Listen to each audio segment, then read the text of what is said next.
Nag-initiate ni Arta. For the whole team Unity Villanueva, thank you very much. Sa Department of Interior and Local Government, DLG, DICT, o sa Arta tungod sa dakong natabang alang sa pagpadayon sa pagpanerbisyo sa among katawhan.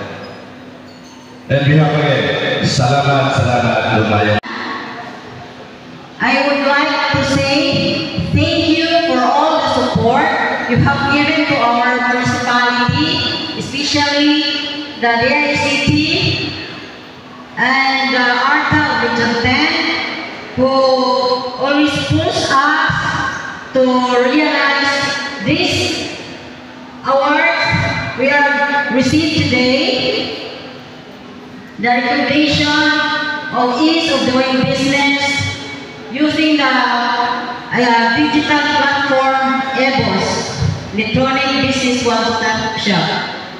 Katulang o daghang kayong salamat, mayong bunta. Our other sources of local generated income. EBOS will not only help our municipality generate more income, but it will also help our local businessmen, making it easier for them to apply for the necessary permits. We are very much honored and very thankful for this recognition, inspiring us to do more and improve our services for our constituents. I would also like to take this opportunity to express my profound gratitude to the national government agencies, the DICT 10, the DTI 10, Region 10, and the DILG Region 10 for their technical support in making this commendation possible. Once again, good morning. As a fifth-class municipality to be part of this event. And this commendation, we truly appreciate the ARTA for recognizing the LGU's effort.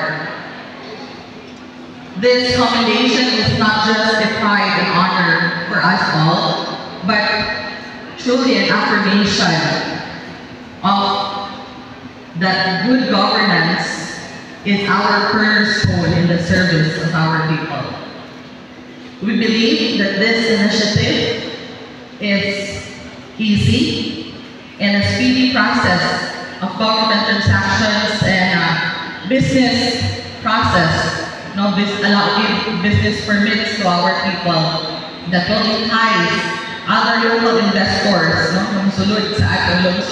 with a simple, easy, and convenient way of processing these business permits that will give us opportunity, like us fifth-class municipalities, to generate more incomes through permitting process sa mga LGU. And for that, allow me to give thanks, my sincere gratitude to ARTA for the support all the way, to other national agencies, to the DICT, DILG, and DTI, and of course, my LGBT for patiently implementing this said system. Maraming salamat kayo ng tanan. Also thanks our provincial governor, Governor Peter M. Bernabia. Maraming salamat ang mayong lugar ka natin tanan.